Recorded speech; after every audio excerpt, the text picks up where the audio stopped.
The first time Evelyn Harrow mentioned her intention to the men gathered in Morrison's general store, laughter erupted before she could even finish her sentence. "You want to grow vegetables in a winter rock cave?" John Morrison set down the coil of barbed wire he was weighing, his wind-weathered face creasing into an incredulous grin. "Evelyn, I've known you more than 10 years.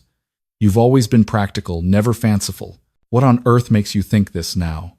Evelyn kept her voice steady, though she felt heat creeping up her neck, as if someone were scrutinizing every word she spoke. "Not just any rock cave. It's the one at the foot of Cinder Ridge. You all know it. The mouth is nearly 40 feet wide, the ceiling more than 20 feet high, southeast facing, so morning sunlight pours in every day. That's exactly what makes your idea crazy," William Thatcher cut in, the carpenter who had built half the cabins in the valley. "Come January, the east wind blows straight into that mouth, cold enough to crack an axe left outside, and you're planning to grow vegetables in there? The plants will freeze to death before they even sprout. The soil inside is nearly 3 feet deep, moderately moist, and the temperature stays steady around 40 degrees. Evelyn replied immediately, her tone still even. "I measured it all through this fall." "What about light?" Paul Hendris spoke up, the man notorious for failing to grow a decent bean trellis 3 seasons running. "Vegetables need sun, Mrs. Harrow. You put them in a cave and expect them to glow on their own? The mouth faces southeast and catches morning sun. I'll use reflective panels to bounce light deeper inside." "And the cold wind?" Morrison interjected, shaking his head slowly, as if trying to help her come to her senses. "Evelyn, winter in that cave. The rock is colder than the bottom of a banker's pocket. You'll freeze solid before your crops get a chance to grow. Rock holds heat once it's warm," Evelyn said softly but clearly. "And rock blocks wind better than any cabin wall. The cave is already a shelter. I'm just making planting beds inside to use it." The silence that followed her words was worse than the laughter. These were men she knew, men who had even helped her after Jacob died. But Evelyn saw the pity in their eyes, a look sharper than the cold wind outside. They thought she had broken, that the loneliness after her husband's death had snapped something inside her.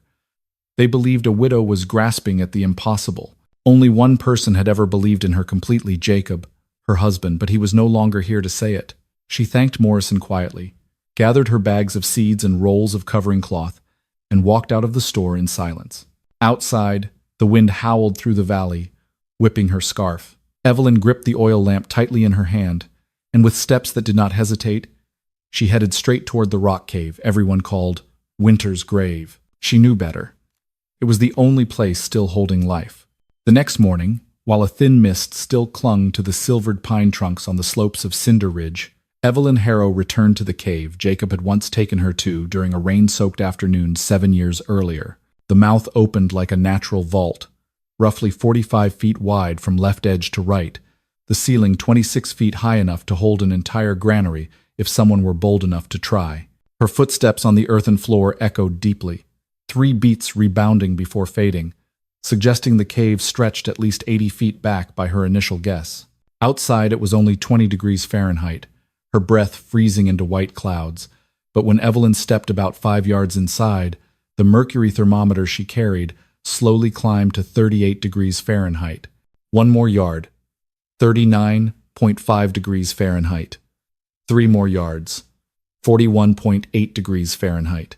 Then it settled stubbornly at 42 degrees Fahrenheit and refused to budge. This rock cave, somehow, maintained a temperature range of no more than plus or minus 2 degrees Fahrenheit even in the harshest cold, a stability no wooden cabin in North Willow Basin could match, not even the double-log chinked ones the Thatcher family still bragged about.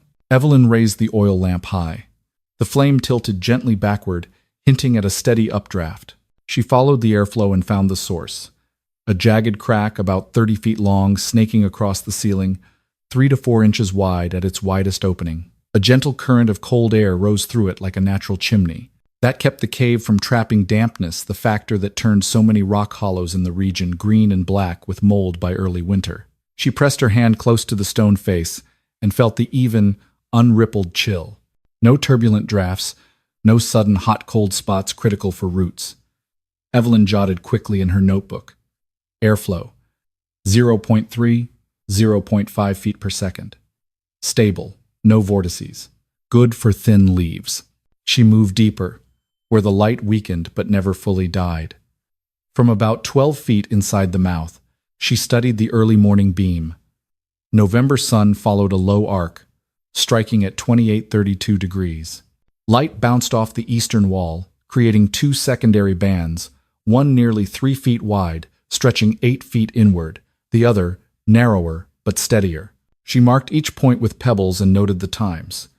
8:14 a.m., 8:21, 8:37. Each shift averaged 14-18 inches as the sun moved. That gave her roughly 70-90 minutes of usable photosynthesis time per day, enough for cold hardy varieties like kale, minimum 1 hour, spinach, minimum 45 minutes, and mustard, minimum 30 minutes. She experimented with the tin sheet Jacob once used to flash fish in the creek. It reflected light an additional 4-6 feet, expanding the growable area by 2 more beds if angled correctly. She added to the notes, light reflection, plus 6 feet. Angle 15 degrees. Possible fixed frame. Evelyn walked to the back of the cave, where the soil turned deep brownish black. She sliced downward with her knife. The top 6 inches were ordinary, but deeper it opened into loose, mineral-rich earth extending 2.5 feet. This was ancient river silt, deposited by spring floods over decades. She scooped a handful, moisture retention 22-25%, enough to prevent root desiccation but not so wet it caused rot, perfect for winter greens. She tested pH with Jacob's leftover strips, about 6.3-6.5, mildly acidic, ideal for lettuce and kale. On the surface, she spotted thin white mineral patches, natural calcium from limestone, which would strengthen stems in cold conditions. All of this, any man in town could have seen it if he'd stood still for more than 10 minutes instead of laughing at her. But they didn't see the system. Evelyn did. She saw an enclosed, stable environment. No bitter wind, no hard freeze, no erosion where natural temperatures stayed within a survivable range for plants. She saw deep, fertile soil, reflected light, drawing airflow. She saw what others overlooked. Vegetables don't need warmth, she whispered, her voice almost lost in the faint drip from the ceiling stone. They need stability. By then, the outside light had begun to fade. Evelyn set the lamp on a flat rock, opened her notebook, and wrote steadily. Temperature, 38, 42 degrees Fahrenheit stable. Humidity, 60%. Light, 70-90 minutes. Day. Soil, 2-3 feet. pH, 6.3-6.5. Natural air circulation. No direct cold wind. The lamp flame reflected on the page, on her face a face carved by loss, but now lit by a new kind of hope. Hope built on data, observation, and survival. When she closed the notebook and pressed her hand to the earth again, the rock cave seemed to breathe with her. And in that moment, Evelyn knew. Winter could kill everything out there, but it could not kill what she would grow here. In the following week, as thin snow began to cover the cabin roofs in North Willow Basin, Evelyn Harrow quietly hauled load after load of materials into the cave using Jacob's old wooden sled. Each trip carried roughly 120-150 pounds. Flat stones, dry straw, rich topsoil, a few bright boards she'd reclaimed from Morrison's shed. 3 hours round trip, 14 trips in just 2 days, enough to begin shaping the foundation of a garden the whole town considered madness. But to Evelyn, this wasn't madness. It was survival engineering. She started building beds. First, a 3-inch layer of flat stones at the bottom for drainage and stable heat conduction. On top, 4 more inches of small crushed stone, 0.5, 1 inch in diameter to wick moisture and hold heat longer. Finally, 14 inches of carefully sifted rich soil, exactly the depth Jacob had once noted in his journal. Cold hardy vegetable roots only need 12-14 inches of stable soil to escape frost. She tamped each section with a wooden board, creating an even surface without air pockets, because a sudden cold void could freeze roots overnight at 10 degrees Fahrenheit. When she checked soil temperature, the reading was 40.2 degrees Fahrenheit, precisely what she needed. At the cave mouth, morning light reached only 70-90 minutes, so she built a light reflection system using bright pine boards coated with pine resin and 2 copper mirrors Jacob had used for signaling while hunting. Angled at 22-25 degrees, they pushed light an additional 5-7 feet deeper, boosting illumination by nearly 40%. She recorded, reflected light, adds 0.81.2 hours, day. With light secured, she covered the beds with 2 layers of 3mm linen cloth and a warm deer-hide blanket, creating a small warm air pocket between cover and soil, what she called a living air envelope. After 20 minutes under the cover, temperature rose to 46 degrees Fahrenheit, even as outside wind dropped to 18 degrees Fahrenheit. For the first time in weeks, she smiled. But sowing was the real test. First attempt, kale. 24 seeds. 3 days later, only 3 sprouted, then died when a sudden cold gust swept in from the mouth. Second attempt, mustard. 32 seeds. 7 germinated but rotted because she had watered unevenly by hand.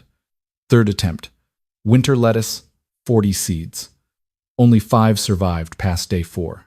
Evelyn sat in the dark, hands ice cold, watching the tiny seedlings die like knife reminders that winter never showed mercy. But she did not quit.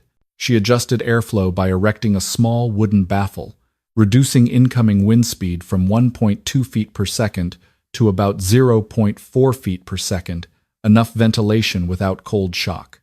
She switched to 2 linen layers instead of 3 to prevent excess moisture buildup. When she reseeded, she followed Jacob's old note: sow small seeds 0.25 inch deep, large seeds 0.5 inch. Even moisture like a wrung-out cloth. That evening, while tidying leftover materials, she found in the pocket of Jacob's old coat a faded scrap of paper with a short line. Stone holds heat longer than people think. It's slow, but it's loyal. She sat down, silent for a long moment, gripping the paper until its creases pressed into her skin. In that quiet, all the mockery outside suddenly shrank small. She whispered, "I'll try again." In the days that followed, something remarkable began. The cave temperature held steady at 41-42 degrees Fahrenheit for 3 straight days, even as outside nights fell to 14 degrees Fahrenheit.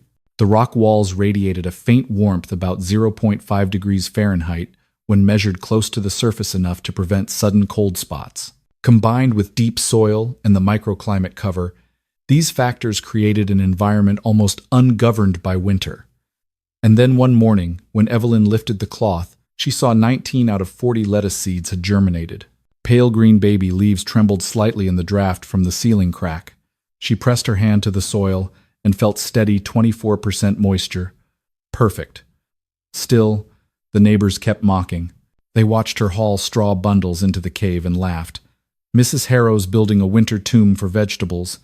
What plant could live in a cave colder than the heart of that banker's wife up in town?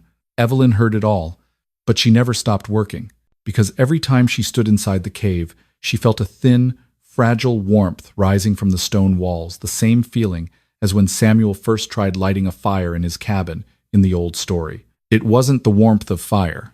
It was the warmth of time, of earth and stone, of stability, the only thing capable of defeating a Montana winter. And in the dim reflected light, amid the smell of damp soil and cold rock, Evelyn knew. She had begun to build something the whole town believed could not exist. A garden that would live through January. December arrived without warning. On the 3rd, at 4 p.m., the sky over North Willow Basin turned a dull ashen gray, and the north wind roared up as if someone were shoving a gigantic ice door. The regional weather bulletin from Alberta reported a powerful Arctic air mass moving south into Montana at 28-32 miles per hour. That evening, snow began to fall, not in quiet flakes, but in large, thick sheets, so that after just 1 hour, Evelyn's porch had accumulated nearly 4 inches. By midnight, the wind reached 50 miles per hour, whipping vertical snow columns and slamming them to the ground like white whips. On the second day, snow depth measured in the open field near Willow Creek exceeded 36 inches, exactly 3 feet, burying many cabins nearly halfway under the heavy blanket.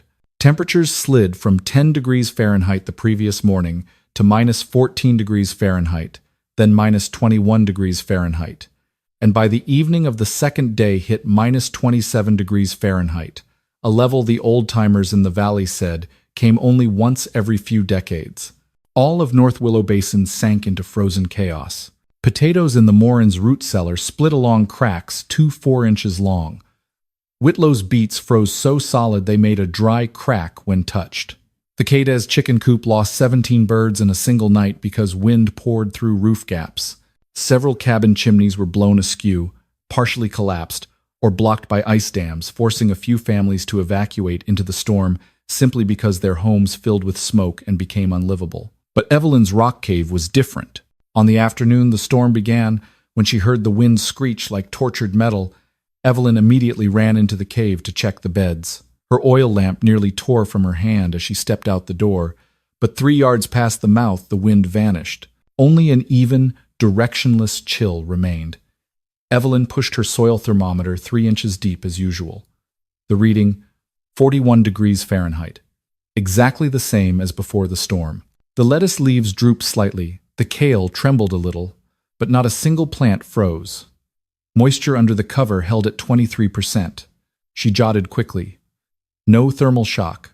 Plants stable. But when she stepped out to check the outer covering cloth, a sudden gust from the cave mouth pressed down hard, yanking one edge of the fabric loose. One linen tie slipped free from its wooden peg. Wind sliced into the gap like an ice blade, dropping the temperature inside the covered space to 36 degrees Fahrenheit in just minutes, below the safe threshold for lettuce. Evelyn tossed the lamp aside, dropped to her knees, and used both hands to hold down the flapping cover, her fingers feeling pierced by ice needles. She tried to pull the linen back, but the old knot had frozen stiff. She had to bite through the ice-crusted cord with her teeth and tie a fresh loop. The wind was so fierce she nearly lost her balance. If she fell, she could break the beds she had spent 2 weeks stabilizing. She drove a spare wooden stake 7 inches deep into the soil and lashed both linen layers and the deer hide tightly to it. After 10 minutes, she checked again. 39.4 degrees Fahrenheit, risky but still safe. Outside the cave, the storm grew fiercer. Wind howled through rock fissures, sounding like the cries of wild beasts. Evelyn seized every second of relative calm between gusts to add 2 more anchor points and lift the cloth slightly to let moisture escape and prevent leaf rot. She knew. One night below 30 degrees Fahrenheit inside the beds, and all her effort would vanish. By the second day of the storm, the whole valley was nothing but blurred white without edges. Cabins half buried, fields turned into featureless frozen plains. Out there, the cold was enough to make metal contract with sharp tink, sounds like snapping tendons. But inside the cave, when Evelyn pressed her hand to the right-hand stone wall, she felt a faint warmth measured at about 0.4, 0.6 degrees Fahrenheit above the ambient cave temperature. The rock was doing exactly what Jacob had written. Stone doesn't give off heat quickly, but it holds every bit of warmth that ever touched it. By the morning of the 3rd day, the storm peaked. Wind hammered the cave mouth like a sledge. Snow spiraled into funnels, the space outside a solid white curtain visible only for 6-7 feet. Evelyn tied a rope around her waist before leaving the cabin for the cave, in case a gust swept her legs and left her lost in the drifts. Once inside, she lit the lamp and lifted the cover. Cold air washed out first, but right after she saw them. Tiny beads of water clinging to leaf edges, signs of life, not frost. Kale leaves curled slightly, but stayed deep green. Mustard stems stood firm. Lettuce kept its soft, pale green. Evelyn touched a leaf. It felt cool and moist, not rigid cold, but the cool of a breathing plant. She sat down, hands slack with relief. The fiercest storm in 8 years had not killed the cave garden. When the storm finally exhaled its last breath at dawn on the 4th day, a weak sun filtered through thick clouds, sending a pale gold band sliding into the cave mouth. That light touched the beds, lifting thin, sparkling mist from the wet leaves like silver laid over fragile, stubborn life. Evelyn stood silent watching the sight, much like Samuel watching his cabin warm for the first time in the old story, a moment needing no words, only a long breath mixed with astonishment and gratitude. She knew she had not defeated winter, but she had survived its first great test. And the garden, against every prediction, every mockery, and a 50-mach storm still lived. 3 days after the storm broke, North Willow Basin was no longer the familiar valley. Every cabin lay half buried in deep snow, roofs sagging under nearly half a ton of ice, chimney smoke thin as the breath of an exhausted community. People said the storm had passed, but in every corner of the valley, hunger and cold were what truly remained. That morning, Evelyn Harrow was checking her kale beds, moisture 25%, leaves still turgid, when she heard a very soft knock on her cabin door. Not wind, not branches scraping the roof as usual. It was human knocking, hesitant and weak. When she opened the door, the Morin family stood there.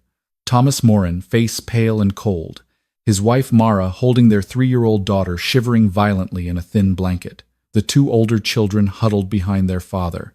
Their eyes were full of shame, exhaustion, even despair. Thomas spoke in a hoarse voice. We have nothing left to eat." Mara opened the cloth sack they carried.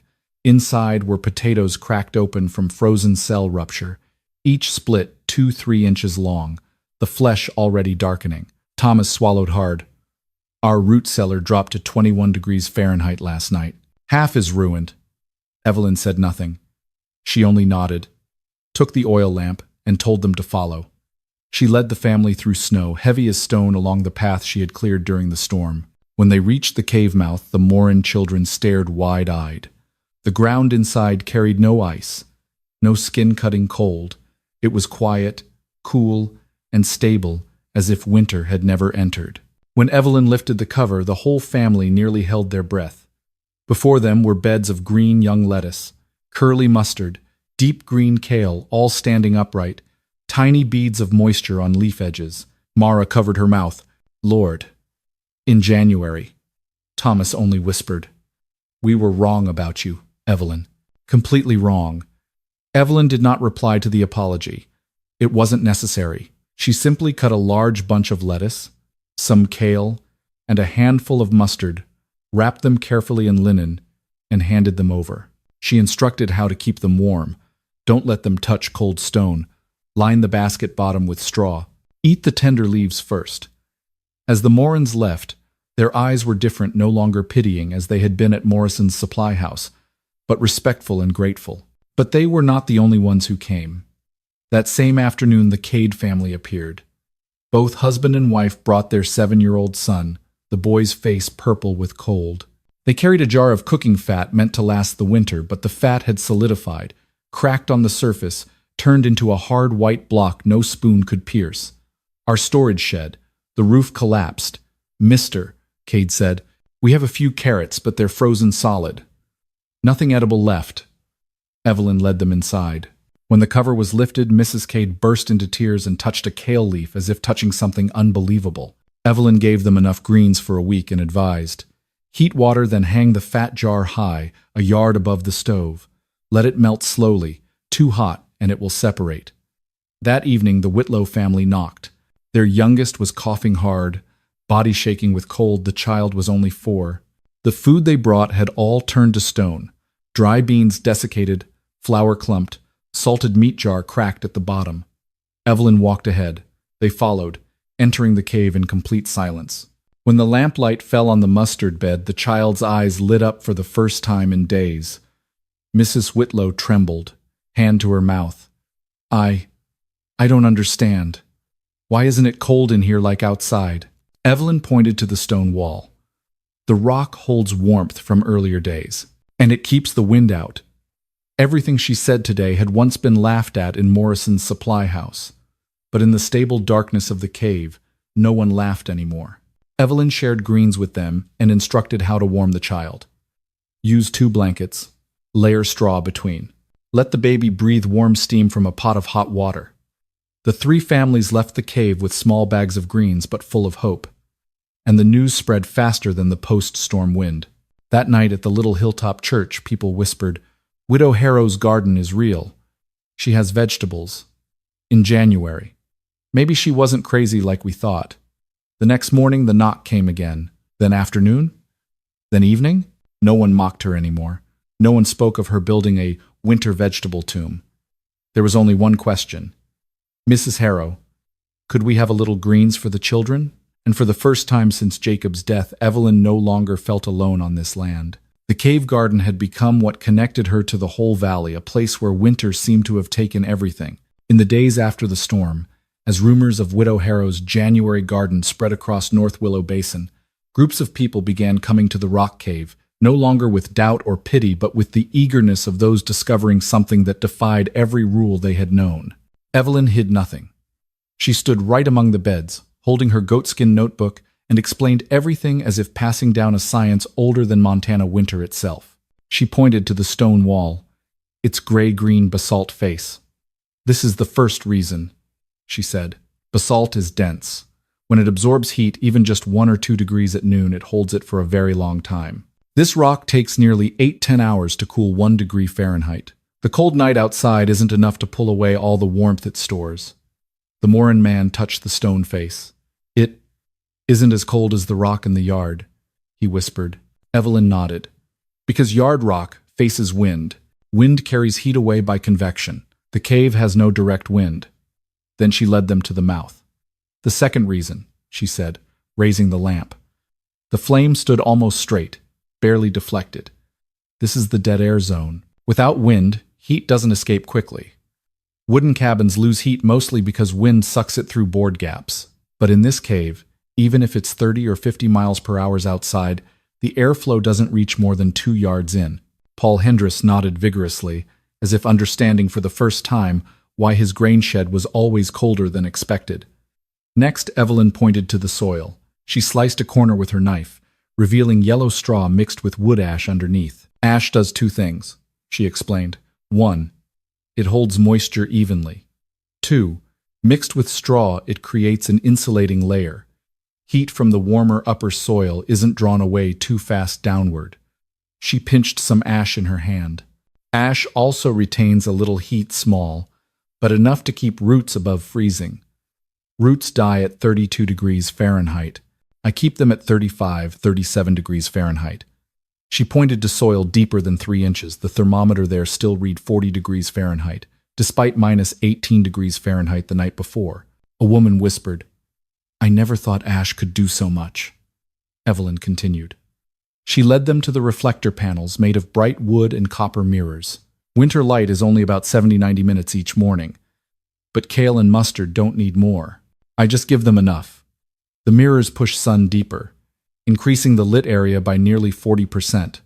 She tilted a reflector so a band of light swept the ground, making dewdrops on lettuce leaves sparkle. Cold, hardy greens don't need strong sun. They just need a reminder that the sun still exists.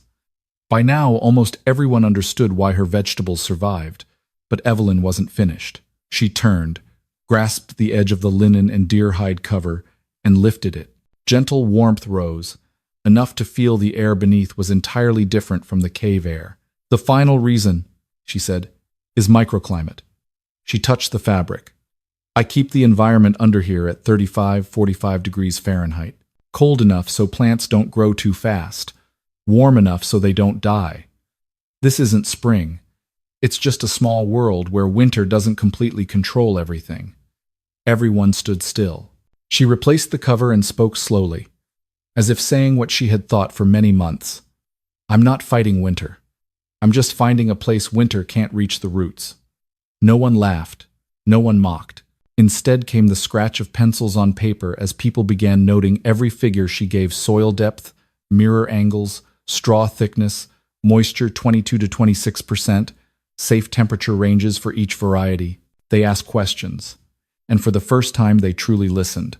One man asked, "Do you think we could do it?"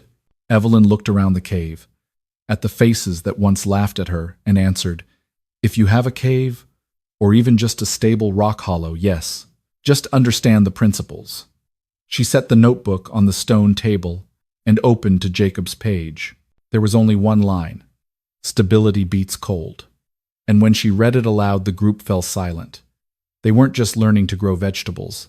They were learning to survive. By the end of March, when the sun finally climbed higher above the horizon and the 3-foot snow blanket began to slump into soft channels, North Willow Basin looked like land waking from a long sleep. The cold lingered, but it was no longer absolute ruler. And while the valley shook off its icy coat, a quiet change had spread, beginning from Widow Evelyn Harrow's rock cave. The Morins were the first to try it themselves. They found a small rock hollow half a mile from home, low wind, walls about 2 feet thick. They turned over old soil, mixed ash and straw in the proportions Evelyn showed, then set a bright board to draw sunlight in. By the third week, the first radish sprouts broke the surface in February, something unheard of in the region's entire farming history. The Cades followed. They found a low rock overhang, not as deep as Evelyn's, but stable enough to test a small kale bed. While the rest of the valley stayed frozen, their kale bed grew lush, leaves lightly curled, round drops of moisture clinging. Within a month, 4 more families tried. The Whitlows built a reflector frame from an old copper pot. The Thatchers experimented with double wool covers. The Hendreses even recorded daily soil temperatures just as Evelyn had. In total, 6 families, 6 small gardens, and 6 rock hollows scattered across the valley. No one called it crazy anymore. They called it a way to live. Early March, the town council decided to erect a small sign at the entrance to Cinder Ridge. They used old pine, letters burned red hot with a knife. Evelyn Harrow, she grew January food when winter took everything. Passers-by stopped to read. Hunters turned to look. Traders from other towns shook their heads in amazement because no one had ever heard of growing January vegetables at this altitude. The children who once feared the cave's darkness now came every week. They carried rulers, paper, small thermometers, learning to track sunlight paths, measure soil moisture, find ideal reflection points the way Evelyn had in the beginning when the whole valley laughed.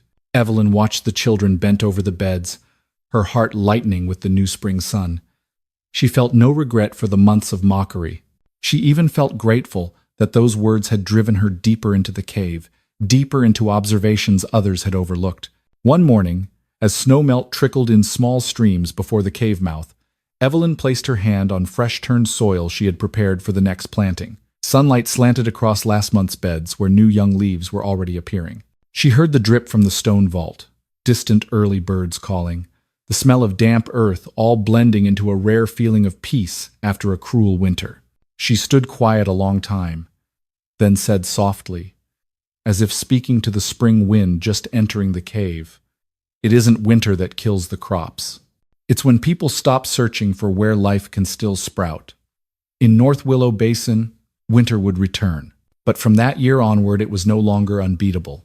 Because one widow found stability inside the mountain, an entire valley could learn how to survive. If you love stories of survival and the wisdom of the past, please subscribe to the channel so you don't miss the next episode. Thank you for watching. See you in the next journey.